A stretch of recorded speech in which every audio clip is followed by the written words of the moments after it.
여러분과 함께 곡식과 가라지라는 제목으로 은혜를 나누겠습니다. 오늘부터 이제 몇 주에 걸쳐서 교회란 무엇인가, 또 교회는 무엇을 하는 것인가에 대해서 한번 알아보겠습니다. 그러니까 신학적인 용어로 교회론이라고 하는데, 교회가 무엇인지 잘 알아야 우리의 신앙도 잘 자랄 수 있고 영혼의 유익이 되기 때문에 우리는 교회에 대해서 잘 알아야 됩니다. 그래서 교회론에 대해서 몇 주간에 살펴보겠습니다. 그리고 이제 설교 전에 미리 말씀드릴 것은 뭐냐면, 교회론을 이렇게 설교를 하기 위해서는 아무래도 제가 이전에 하던 설교와는 좀 다른 방향으로 하게 될 것입니다. 그러니까 이전에 설교와는 좀 다르게 세다라고 생각을 하실 수가 있습니다. 그래서 목사님 왜 저렇게 세게 말씀하시지라고 할 수도 있는데, 진리라는 것은 애매모호하면 안 된다라는 거예요. 또 교회라는 것이 확실하게 교회가 예수 그리스도의 몸으로 자리 잡기 위해서는 진리가 바로 선포돼야 되고 그것이 명확하게 전달이 돼야 되기 때문에 아무래도 교회론에 대해 설교를 할 때는 아무래도 예전과는 조금 다르게 좀 센 설교가 될 수밖에 없습니다. 또 그리고 우리가 오늘부터 또 교회를 새로 개척하는 마음으로 시작하자라는 주일이기 때문에 또 이제는 아마도 제 설교들이 이전과는 많이 달라질 겁니다. 그래서 교회가 어떻게 바로 서가야 되는가 우리가 정확하게 바로 알기를 원합니다. 그렇기 때문에 진리 자체로 받아들이는 자세가 필요합니다. 여러분의 영혼을 위해서 다른 각도에서 바라보지 마시고 진리를 정말 진리로 바라보는 각도로 설교를 들으시기를 축원합니다. 그래서 저는 성경에서 벗어나지 않으려고 너는 누구보다 노력하는 목사이기 때문에 좀 세다 싶어도 다 성경 안에서 근거하는 거니까 여러분 말씀으로 여러분의 영혼을 비춰보시고 여러분의 영혼과 교회를 위해서 귀한 시간이 되기를 바랍니다. 그래서 우리는 지금 교회라는 곳에 와 있습니다. 그런데 각자가 교회에 오는 이유와 목적이 다 다릅니다. 또 각자가 가지고 있는 이유와 목적에 의해서 교회에 와 있습니다. 여러분 식당을 갑니다. 식당은 왜 가십니까? 식당은 이유가 단 한 가지죠, 그죠? 구경하러 가십니까? 식사하러 식당에 갑니다. 마트에는 왜 가십니까? 마트는 여러 가지 이유가 있을 수 있습니다. 근데 마트는 대부분 물건을 사러 갑니다. 학교에는 왜 갑니까? 여러분 학창 시절 생각해 보시면 학교에 왜 가셨습니까, 여러분? 저는 도시락이 까먹는 게 좋아서 간 것 같기도 하고, 학교에는 공부하러 갑니다. 우리가 발걸음을 옮겨서 가는 그 모든 곳에는 그에 상응하는 목적과 이유가 항상 있습니다. 학교에 가는 목적은 일반적으로 배움의 목적을 가지고 갑니다. 그런데 사실 모든 학생이 똑같은 배움을 얻어가는 것은 아닙니다. 배움에 목이 말라서 선생님을 뚫어져라고 쳐다보면서 공부하는 사람이 있는가 하면 주로 뒷자리에 앉아있는 학생들은 어떻습니까? 공부보다는 싸움을 잘하거나 공부보다는 다른 걸 더 잘해서 선생님을 쳐다보기보다는 책상과 대화하는 아이들이 더 많이 있습니다. 또 함께 마트를 들어갑니다. 근데 마트에 들어가더라도 각각의 사람이 마트에 가는 목적과 이유가 조금씩은 다릅니다. 여러분 가정에서 부부가 함께 마트에 가시는 경우가 많이 있습니까? 여러분 어떻습니까? 보통 와이프들만 장보러 많이 가십니까? 저희 집을 경우를 돌아보면 저희는 마트를 항상 거의 같이 갑니다. 개인적으로 제가 마트를 가는 것을 좋아해서 그렇게 같이 가기도 하지만 어쨌든 저희 부부는 항상 마트를 함께 갑니다. 그런데 사실 마트를 함께 가도 저는 무슨 물건을 사러 가는지 모르고 그냥 따라갑니다.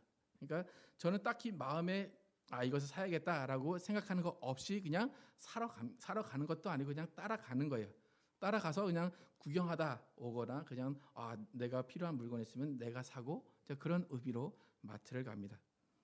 그러니까 마트를 함께 가도 다른 의미를 가지고 가듯이 학교나 마트나 목적은 다 각기 다르지만 또 그곳에는 또 다른 목적이 있는 것이 아니라 마트와 어떤 학교의 각기 목적이 또 따로 있다라는 거예요. 그러니까 각각의 기능이 있다라는 거예요. 그래서 학교와 마트가 있다면 학교의 기능은 뭡니까? 배움을 주는 겁니다. 마트의 기능은 뭡니까? 물건을 주는 겁니다. 그래서 학교와 마트가 각각 그 자리에서 우리와 상관없이 우리가 어떤 목적을 가지고 가는가에 상관없이 마트와 학교가 똑같은 목적을 가지고 기능을 하고 있듯이 교회도 각각에 맞는 사람들이 어떤 목적을 가지고 오지만 교회 자체로서 가지는 목적이 있고 교회 자체로서 가지는 기능이 있다라는 것입니다. 여러분, 교회는 왜 존재한다라고 생각을 하십니까?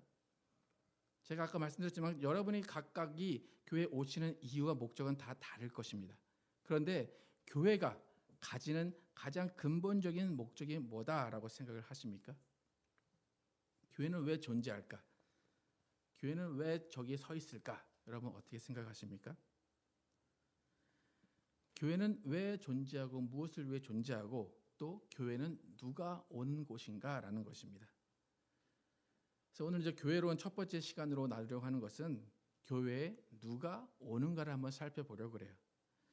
마트는 누가 옵니까? 물건을 사러 오는 사람이 옵니다. 학교는 누가 옵니까? 배움이 필요한 사람이 학교로 옵니다. 그러면 교회는 도대체 누가 오느냐라는 거예요.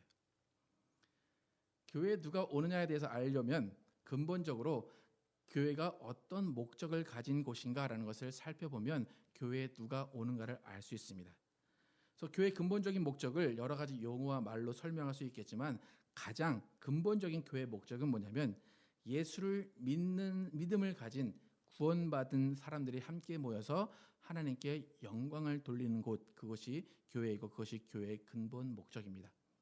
다시 말해서 예수를 믿는 믿음을 가진 구원받은 사람들이 함께 모여서 하나님께 영광을 돌리는 것, 그것이 교회의 근본 목적입니다. 그러니까 교회는 누가 옵니까? 교회에 누가 오느냐라고 하는 그 질문의 정확한 대답은 뭡니까? 하나님께 영광을 돌릴 사람이 와야 된다라는 거예요. 그러니까 교회의 이상적인 모습은 하나님께 영광 돌리는 사람이 가득 차 있는 그 모습이 교회의 이상적인 모습이고 그것이 교회의 존재 목적을 이루어 가는 것입니다. 잘 생각해 보세요. 과연 교회에 하나님께 영광 돌리는 사람만 오는가? 여러분 한번 생각을 해 보시기 바랍니다. 여러분 월마트 있습니다. 월마트. 과연 물건을 사러 오는 사람만 있을까요? 월마트에 물건을 훔치러 오는 사람은 없을까요? 월마트에 구경만 하러 오는 사람은 없을까요? 여러분 마트의 기능은 물건을 주는 것입니다. 그죠? 물건을 사러 오는 사람이 있어야 됩니다. 그런데 마트에 물건을 사러 오는 사람만 있어야 되는데 그게 아니라 물건을 훔치러 오는 사람이 있듯이 교회도 하나님께 영광을 돌리는 사람만 와야 되는데 그렇지 않은 사람이 올 때도 많이 있다라는 것입니다. 비슷한 맥락에서 제가 다시 다른 질문을 하겠습니다. 그렇다면 교회에 모여있는 사람들은 예수를 믿는 믿음을 가지고 있어야 되는데 모두가 예수를 믿는 믿음을 가지고 있을까라는 것입니다. 예수를 믿는 사람들이 모여야 되는 곳이 교회입니다. 그런데 과연 모두가 다 예수를 믿고 있을까라는 거예요. 또 다른 질문. 그러면 교회 안에 있다면 모두가 구원을 받을까라는 거예요. 교회는 구원의 방주라고 얘기하는데 그러면 교회 안에 있는 사람들은 모두가 구원을 받을까라는 거예요. 제가 질문드린 지금 이 교회에 왔다고 해서 다 구원을 받을까? 이것이 지금 교회 역사상 계속해서 논의되고 계속해서 토론이 되는 문제고 지금까지도 많은 이견이 있는 그런 질문입니다. 여러분 지금 크로스웨이라는 이름으로 우리가 교회에 모여 있습니다.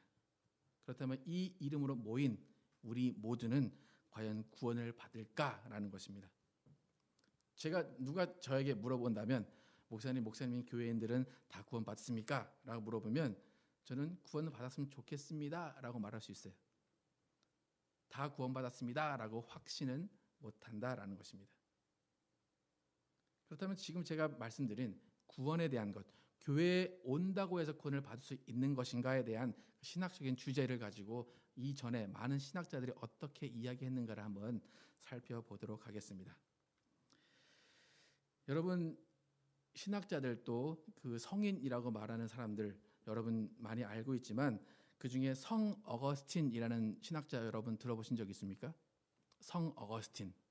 그래서 어서 조금 들어본 것 같지 않습니까? 그 사람이 뭘 했는지 무슨 말을 했는지는 몰라도 어서 들어본 적은 아마 있을 것입니다. 그 성 어거스틴이라는 사람을 기독교 역사에서는 교부라고 부릅니다. 교부. 교부는 뭐냐면 철치 파더예요. 철치 파더. 우리가 지금 그 성당의 신부님을 파더라고 하는데 그런 의미와는 조금 다릅니다. 그래서 그가 교부라고 불리는데 교부는 뭔가 하면 여러분 예수님의 사도 12사도가 있습니다. 그 12사도는 예수님으로부터 직접 교육을 받은 사람들이에요. 예수님을 만나서 예수님의 목소리를 듣고 예수님의 가르침을 직접 받은 사람이에요. 그럼 그 12사도가 가르친 제자들, 그 제자들을 속사도라고 부릅니다. 제자들 다음에 속사도라고 부릅니다. 그리고 그 속사도로부터 또 그들이 제자를 삼아서 교육을 받은 사람들을 교부라고 합니다.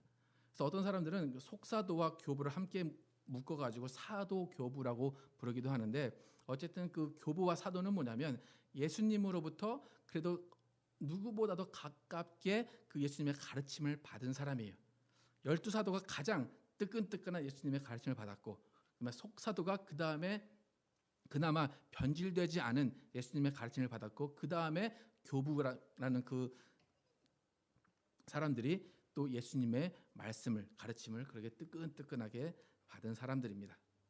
그래서 기독교 역사를 보면 12사도가 지나가고 그 다음에 속사도가 지나가고 교부가 지나간 다음에 그 다음부터 기독교에 갈등이 생기고 혼란이 생기고 이단들이 많이 생긴 것을 볼 수 있어요. 왜냐하면 계속해서 진리가 변질이 되기 때문입니다. 이렇게 교부라는 그 무리 중에 있었던 한 사람 성 어거스틴이 교회에 대해서 정의를 한 것이 있습니다. 우리가 한번 살펴볼 텐데 그가 교회에 대해서 어떻게 정의했는가 한번 제가 읽어드리겠습니다.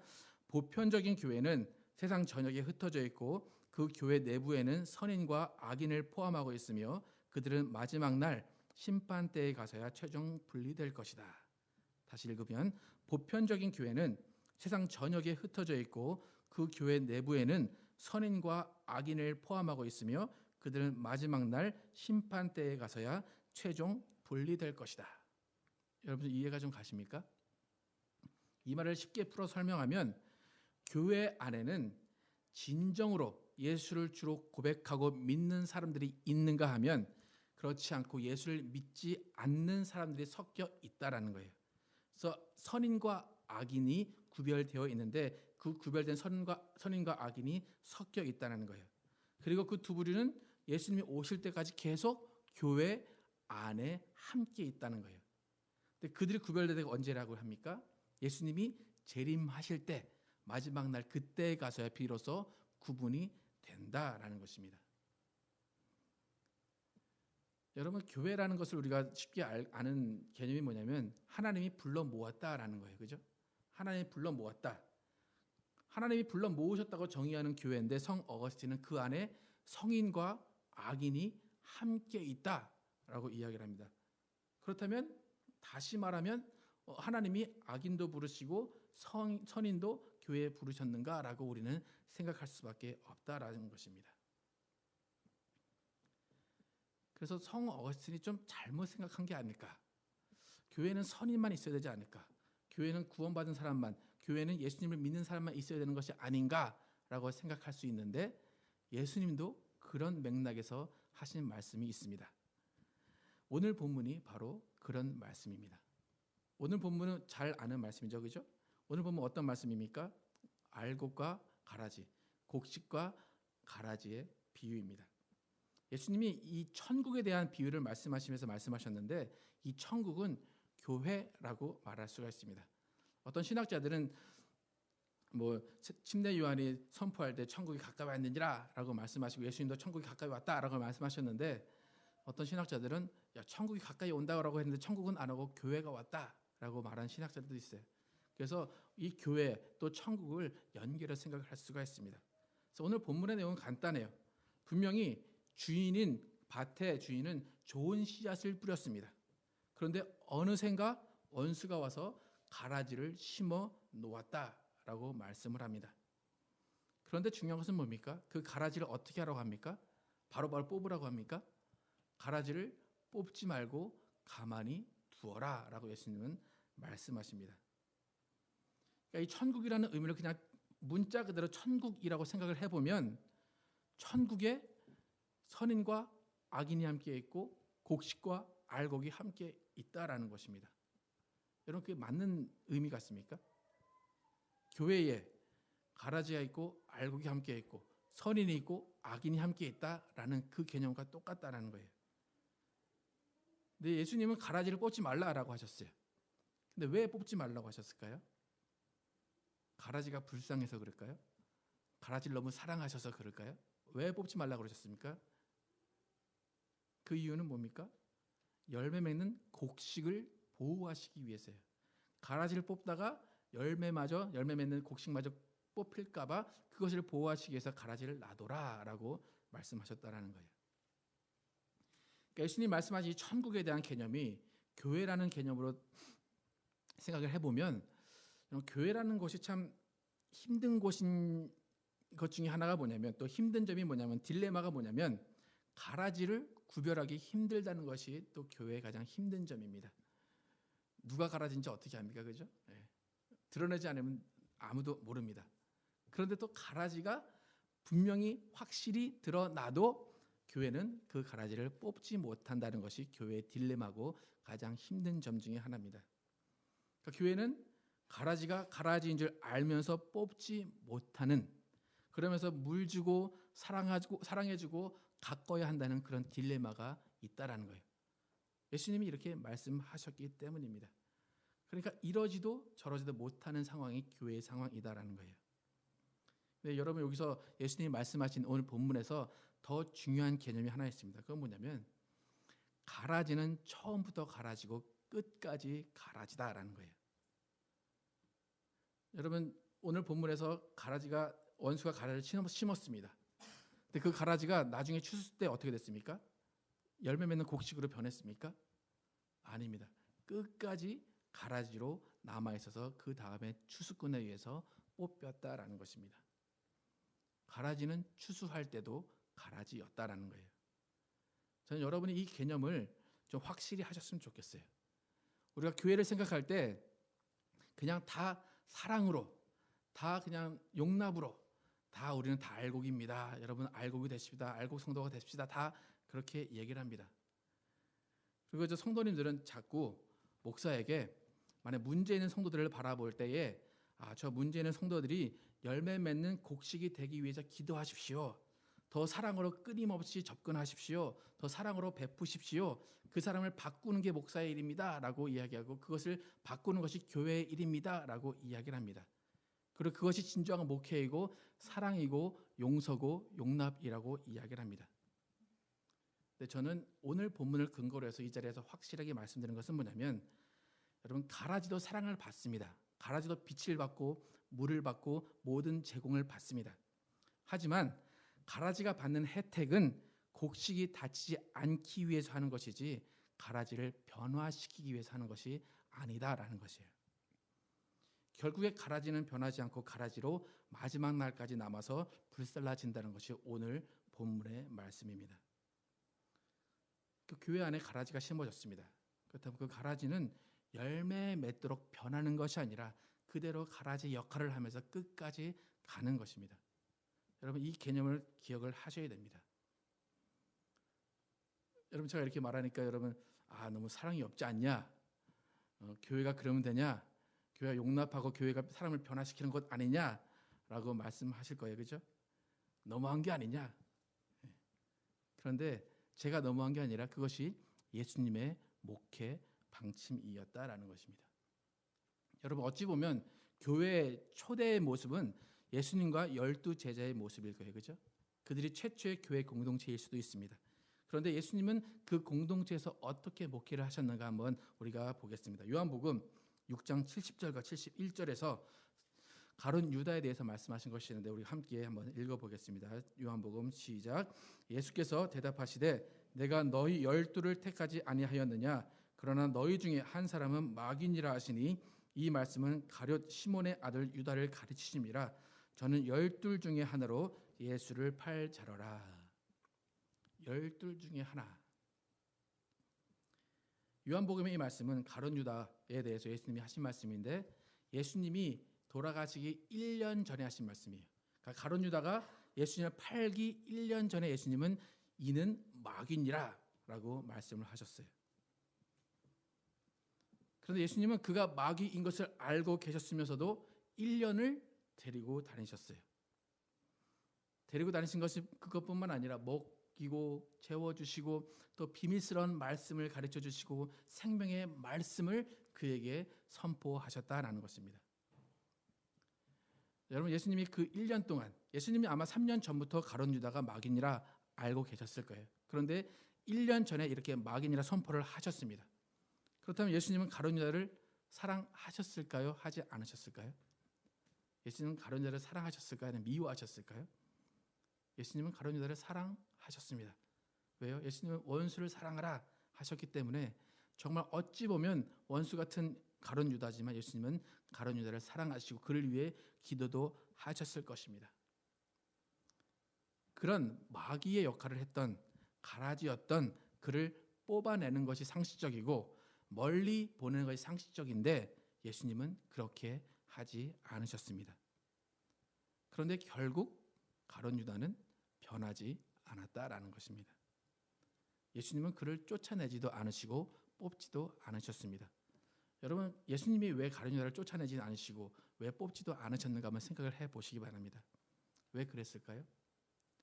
제 생각에는 아마도 가룟 유다를 만약 그 상황에서 쫓아내신다면 그 예수님이 가룟 유다를 쫓아내시는 그 모습을 보고 다른 제자들까지도 오해하고 예수님을 떠나거나 예수님의 말씀을 듣지 않을까 봐 예수님은 그냥 가룟 유다를 그대로 놔두셨다라는 것입니다. 그런데 잘 보면 가룟 유다를 그렇게 사랑하시고 기도도 하셨을 예수님, 또 생명의 말씀을 전하신 예수님, 근데 가룟 유다의 그 결과는 어떻게 됐습니까? 마귀라고 1년 전에 지칭하신 그 가룟 유다가 변해서 회개했습니까? 예수님과 함께 생명의 말씀을 들은 그 가룟 유다도 결국에는 마귀의 일을 했다라는 것입니다. 그렇게 예수님 가까이에서 생명의 말씀을 듣고도 가라지인 가룟 유다는 결국 가라지의 일을 하고 그 나중이 그렇게 되었다라는 것입니다. 그렇다면 하나님은 왜 이렇게 교회라는 곳에, 천국이라고 지칭되는 그곳에 곡식과 가라지, 선과 악을 함께 두실까라는 것입니다. 여러분, 왜 교회 안에 선한 사람이 있고 악한 사람이 함께 있어야 되는가? 여러분 한번 생각을 해보시기 바랍니다. 그 이유는 뭐냐면 하나님은 악도 주관하시는 분임을 보여주시기 위한 거예요. 하나님은 악을 사용하시는 분임을 보여주시는 것이고 또 하나님은 악을 미워하시고 선을 사랑하시는 분이라는 것을 알려주기 위한 것이다라는 거예요. 왜 그렇습니까, 여러분? 왜냐하면 악한 자가 있어야지만 선한 자가 드러나기 때문이에요. 여러분, 드라마를 보셔도 정말 악한 사람이 정말 악한 역을 정말 실감나게 잘 해줘야 선한 사람이 선하게 드러납니다. 여러분, 제가 이렇게 잘생긴 건 아닙니다.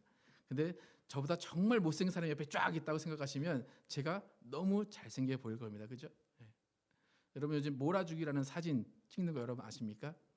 한 사람은 그대로 그냥 그 모습을 그대로 하고 있고 옆에 사람은 막 인상을 쓰고 막 찌그러진 모습을 하면서 사진을 찍습니다. 그러면 누가 제일 이뻐 보입니까? 인상 쓰지 않은 그 사람이 제일 이뻐 보입니다. 예. 하나님이 악인을 사용하시는 방법이 바로 그거예요. 하나님이 악과 선을 함께 두시는 이유는 악으로 선이 드러나게 하시기 위해서다라는 거예요. 정말 이런 개념이 교회에 적용이 될까? 여러분, 용납이 되십니까? 선한 자를 드러내기 위해서 교회에 악이 반드시 있어야 된다. 여러분, 그 말이 용납이 되십니까? 그렇다면 교회에 많은 근원이 되는 바울의 말씀이 어떤가 한번 바울의 말을 한번 보겠습니다. 고린도전서 11장 18절과 19절을 우리가 함께 한번 읽어보도록 하겠습니다. 고린도전서 11장 18절 19절 시작. 첫째는 너희가 교회에 모일 때에 너희 중에 분쟁이 있다함을 듣고 대강 믿노니 너희 중에 편당이 있어야 너희 중에 옳다 인정함을 받은 자들이 나타나게 되리라. 지금 고린도 교회에 두 편이 갈라져 싸웁니다. 그런데 바울의 해결책이 뭡니까? 야, 니 서로 사랑해라, 화합해라, 니 화해해라. 교회는 그런 곳이 아니야. 교회는 하나 돼야 돼. 그렇게 합니까? 아니죠. 내가 대강 듣고 민노니라고 그래. 민노니. 당연히 싸울 거야. 두 편이 갈라질 거야. 근데 왜 갈라져야 된다고 합니까? 두 편이 갈라져 싸워야 누가 하나님 편인지 교회 안에서 알 수 있다라는 거예요. 그것이 바울이 교회에게 말하는 것이다라는 거예요. 교회에서는 반드시 열매 맺는 곡식이 드러나야 되기 때문에 가라지가 필요하다라는 거예요. 열매 맺는 곡식만 있다라고 하면 누가 정말로 열매 맺는 곡식인지 알 수가 없어요. 그렇기 때문에 악인, 가라지가 있어줘야지만 그 선한 사람, 열매 맺는 곡식이 드러나게 되어 있다라는 거예요. 이것이 바로 악을 이용하시는 하나님의 방법이라는 거예요. 악을 이용하셔 선을 드러내게 하시는 하나님의 방법이다라는 거예요. 여러분, 이 세상, 지금의 세상이 너무 악하다고 얘기를 합니다. 그런 이 세상이 악하고 악할수록 우리는 어떻게 해야 됩니까? 선함이 드러나야 됩니다. 여러분, 세상도 선하고 교회도 선하면 교회가 선한지 악한지 알 수가 없습니다. 구별이 안 돼요. 근데 세상이 악하면 악할수록 교회의 선함은 드러나게 되어 있다라는 것입니다. 여러분, 모두가 검은색 입었을 때 흰색 입은 사람이 더 튈 수밖에 없습니다. 하나님은 그렇게 악을 이용하시고 악을 이기시는 분이다라는 거예요. 악을 이긴다는 건 뭡니까? 선을 드러내시고 선을 사랑하는 것을 보여주신다라는 거예요. 이렇게 교회는 필연적으로 마귀가 가라지를 씹어 놓게 되어 있습니다. 하나님은 그것을 허락하셨습니다. 왜요? 악이 없으면 그 악을 상대하는 선이 선한지를 모르기 때문이라는 거예요. 근데 결국 그러다 보면 대부분 악인으로부터 선인이 피해를 받기 마련이에요. 손해를 보기 마련이에요. 상처를 받기 마련이에요. 근데 그것은 알고 선인들, 열매 맺는 곡식이 지고 가야 할 십자가다라는 것입니다. 그렇다고 여러분, 나도 악인이 될 거야, 그러시면 안 됩니다. 우리는 선한 싸움을 하는 사람들이고 선함으로 악을 이겨야 되는 사람이다라는 거예요. 우리가 또 잘 아는 C.S. 루이스라는 사람은 이런 말을 했습니다. 진짜 시련만이 실제 믿음의 깊이를 가늠할 수 있다. 보통 때는 모릅니다. 하지만 진짜 시련이 다가오면 그 가운데 내 믿음이 어떠한가, 내 믿음의 깊이를 알 수 있다라는 것입니다. 여러분에게 악이 다가와야 여러분이 정말 잘 예수를 믿고 있는지, 내가 예수를 주로 고백하고 있는지 그때 알 수 있다라는 거예요. 교회 안에 다 선한 사람만 있으면 예수를 정말 잘 믿는지를 몰라요. 근데 악인이 하나 딱 들어오면 그 다음부터 이 악으로부터 나를 보호하기 위해서 믿음을 사용하게 되고 정말 그 가운데 하나님의 선함이 드러나고 나의 선함이 드러나게 된다라는 것입니다. 그래서 악이라는 것이 교회를 흔들 때에 교회는 더욱더 하나 될 수 있고 교회는 더욱더 사랑으로 뭉치고 예수님을 의지할 수 있다라는 것입니다. 이렇게 제가 이제 아까 성 어거스틴의 말을 이용해서 교회론에 대해서 말씀을 드렸는데, 이 성 어거스틴의 말을 여러분이 잘 알고 있는 칼빈이라는 사람이 받아들여서 칼빈의 교회론도 이 성 어거스틴과 똑같은 그런 교회론을 가지고 있습니다. 그래서 이제 웨스트민스터 대요리 문답이라는 그런 교회 신앙을 정리해 놓은 것에 보면 교회에 대해서 두 가지로 정의를 해냅니다. 뭔가 하면 하나는 보이는 교회, 하나는 보이지 않는 교회로 정의를 합니다. 이 두 교회의 개념이 아까 성 어거스틴이 말한 그 말에서 비롯된 것입니다. 제가 이제 설명을 해드리면 보이는 교회는 우리가 흔히 알고 있는 이런 교회입니다. 뭐 크로스웨이 침례교회, 어느 교회 그런 교회, 보이는 교회입니다. 그런데 보이는 교회에 대해서 웨스트민스터 대요리 문답이 어떻게 정의를 하는지 보면, 보이는 교회는 모든 시대를 통틀어 세계 각처에서 참된 종교를 고백하는 사람들과 그의 자녀로 구성된 공동체이다. 다시 한번 설명해 드릴게요. 보이는 교회는 모든 시대를 통틀어 세계 각처에서 참된 종교를 고백하는 사람들과 그의 자녀로 구성된 공동체이다. 여러분, 이 말을 저희 교회에 적용을 해보시기 바랍니다.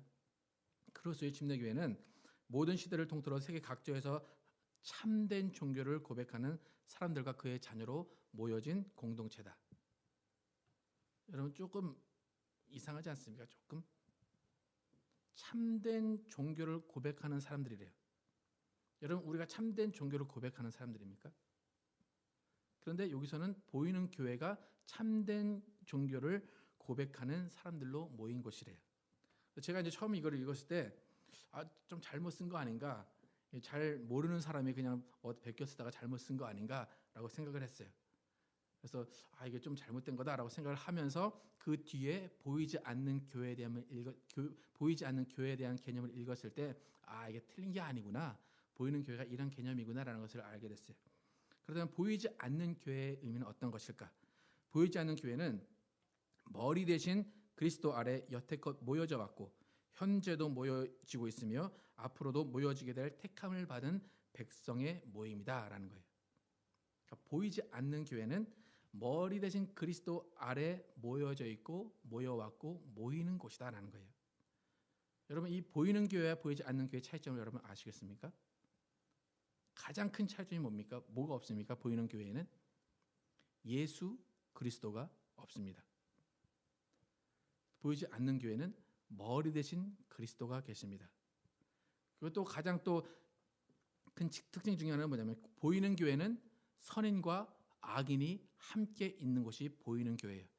근데 보이지 않는 교회는 선인만 있는 곳이 보이지 않는 교회다라는 거예요. 그러니까 보이는 교회는 예수를 주로 고백하는 사람과 예수를 주로 고백하지 않는 사람이 함께 있는 반면에 보이지 않는 교회는 예수를 주로 고백하는 사람만 있는 곳이 보이지 않는 교회다라는 거예요. 여러분, 예수님은 죄에 대해서 어떻게 정의를 하셨습니까? 죄에 대하여 함은 나를 믿지 아니하며. 그러니까 예수님이 정의하는 죄인은 예수를 믿지 않는 사람입니다. 근데 보이는 교회는 죄인도 있고 의인도 있다. 예수를 믿지 않는 사람도 있고 예수를 믿는 사람이 있다. 그런데 보이지 않는 교회는 예수를 믿는 사람만 있다라는 거예요. 여러분, 이 개념을 좀 이해가 되십니까? 그런데 또 중요한 건 뭐냐면 보이는 교회 멤버는 누가 누군지 압니다. 우리 교회 멤버 다 세봐도 뭐 별로 안 되기 때문에 다 누가 누군지 압니다. 그런데 보이지 않는 교회의 멤버는 아무도 모른다는 거예요. 누구만 아십니까? 하나님만 아신다라는 거예요. 그러니까 바꿔 말하면 뭡니까? 보이지 않는 교회, 선인, 예수를 주로 고백하는 선인은 우리가 알 수 없고 하나님만 아신다라는 거예요. 그게 보이지 않는 교회의 개념입니다. 그렇다면 어떤 사람이 이렇게 생각할 수 있어요. 그러면 보이는 교회 안 가도 되는구나. 보이지 않는 교회만 속하면 되니까 난 예수 그리스도 믿고 그냥 교회 안 갈 거야 라고 생각할 수도 있는데 그건 또 아니라는 거예요. 보이는 교회에서 예수 그리스도를 주로 영접하고 그곳에서 예수 그리스도를 섬기는 사람으로서 살아갈 때에 보이지 않는 교회의 멤버가 될 수 있다라는 것입니다. 그래서 우리는 보이는 교회 안에서 알곡으로서 선인으로서 예수 그리스도의 십자가를 함께 지고 갈 때에 마지막 심판 날에 그때 비로소 보이지 않는 교회의 교인으로 인정이 될 수 있다라는 것입니다. 여러분 이해가 되십니까? 좀 어려운데 이해가 되실 줄로 믿습니다. 우리가 이렇게 어려운 발걸음으로 교회를 들어왔습니다. 그렇다면 우리는 다 선인이고 열매 맺는 곡식이 되어야 할 것입니다. 우리는 절대로 가라지가 되어서는 안 됩니다. 가라지가 되지 말아야 되는 가장 중요한 이유는 뭡니까? 가라지로 교회에 심어졌으면 계속해서 가라지로 끝난다라는 거예요. 변화되지 않는다라는 거예요. 그게 가장 무서운 교회의 개념이다라는 것입니다. 여러분, 그냥 보이는 교회 다니는 것이 아닙니다. 보이는 교회 다니는 것이 아니라 그 안에서 선인이 되어야 되고 그 안에서 예수 그리스도를 믿어야 되고 그 안에서 하나님의 자녀가 되어야 된다라는 것입니다. 그렇다면 보이는 교회에서 가장 할 수 있는 최선은 무엇일 것 같습니까? 보이는 교회에서 가라지를 만들지 않는 것이 최선이에요. 가라지가 들어왔거나 가라지가 심어지면 그 가라지는 계속해서 남아있기 때문에 교회의 최선은 가라지를 만들지 않는 거예요. 그렇기 때문에 교회에서 말씀을 배우고 새 사람을 입으라라고 말씀하신다라는 거예요. 그렇기 때문에 교회에 와서는 말씀으로 변화되고 말씀으로 새 사람을 입는 것이 중요하다라는 것입니다. 그것이 바로 알곡이 되기 위한 열매 맺는 곡식이 되기 위한 과정이다라는 것입니다. 우리 교회는 정말 알곡만으로 열매 맺는 곡식만으로 충만한 교회가 되기를 축원합니다. 우리 교회는 가라지가 자라지 않는 교회가 되기를 축원합니다. 그러기 위해서는 기초부터 말씀으로 세워져 가야 된다라는 것입니다. 기도로 말씀이 이루어져야 된다라는 것입니다. 오늘부터 저희 교회가 새생명 성경 공부를 시작으로 해서 또 새신자 양육 프로그램과 여러 가지 교육 프로그램이 진행이 됩니다. 또 아이들은 소요리 문답을 시작으로 성경 공부를 시작하게 됩니다. 여러분, 열매 맺는 곡식이 되기 위한 첫 번째 걸음은 말씀을 배우는 것이고 말씀을 지키는 것이고 말씀으로 변화되는 것입니다. 여러분, 교회에 들어왔다고 해서 여러분이 지금 교회에 앉아 있다고 해서 모두가 예수 믿는 사람이 아니다라는 것을 확실히 깨달아 아시길 바랍니다. 선인과 악인이 함께 있습니다. 그렇다면 여러분은 어디에 속해 있어야 되는지 여러분 판단하시기 바랍니다. 그리고 그것을 잠시 동안만 배우고 잠시 동안만 난 선한 역할을 할게, 그게 아니에요. 언제 판단이 된다고 했습니까? 아까 마지막 날에 예수님이 오시는 그때에. 좀 원망스럽지 않습니까? 지금 판단하시면 참 좋을 텐데, 그죠? 지금 충만할 때, 말씀 많이 알고 있을 때 딱 야, 너 보이지 않는 교회 멤버구나 하시면 좋은데 마지막 그 날에 예수님이 판단하신다라는 것입니다. 여러분, 예수님이 오시는 그 마지막 날까지 말씀 배우시고 말씀으로 변화되셔서 영적으로 성장하시길 바랍니다. 그래서 영적으로 성장해서 온전해져서 예수님을 만나는 그날에 여러분이 보이지 않는 교회의 멤버로서 인정받으시기를 예수 이름으로 축원합니다.